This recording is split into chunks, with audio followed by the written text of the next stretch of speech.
1996 July 4 വരെ ബിലാസ്പൂർ സ്വദേശി സഞ്ജയ് കുമാർ ഒരു കമ്പനിയിലെ ഡ്രൈവറായിരുന്നു.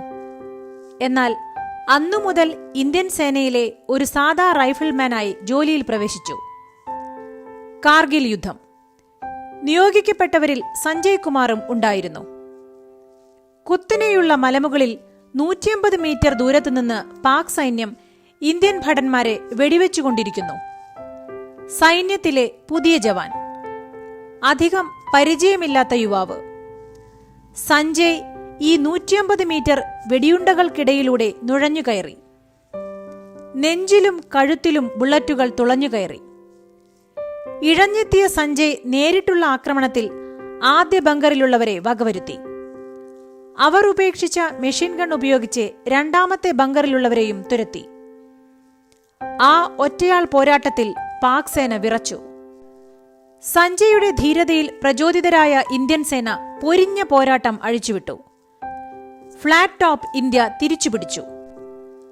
നെഞ്ചിലും കഴുത്തിലും വെടിയേറ്റ് ഗുരുതരാവസ്ഥയിൽ താഴ്വരയിലെത്തിയ റൈഫിൾമാൻ സഞ്ജയ് കുമാർ എന്ന സാധാരണ പട്ടാളക്കാരൻ ആരോഗ്യം വീണ്ടെടുക്കുമ്പോൾ അദ്ദേഹത്തെ തേടി ആ വാർത്തയെത്തി: ഈ രാജ്യം അങ്ങയെ ആദരിക്കുന്നു. പരമോന്നത സൈനിക ബഹുമതി പരംവീര ചക്ര താങ്കൾക്ക് സമ്മാനിക്കുന്നു. വീണ്ടും 1996 ജൂലൈ 4 മുൻപിലേക്ക് സഞ്ജയ് കുമാറിലേക്ക് മടങ്ങാം. സൈന്യത്തിൽ സേവനമനുഷ്ഠിക്കാൻ ശ്രമിക്കുന്ന സഞ്ജയ് കുമാറിനെ കാണാം. പരാജയം മാത്രമായിരുന്നു അയാൾക്ക് കൂട്ട്. ഒന്നല്ല, പലതവണ.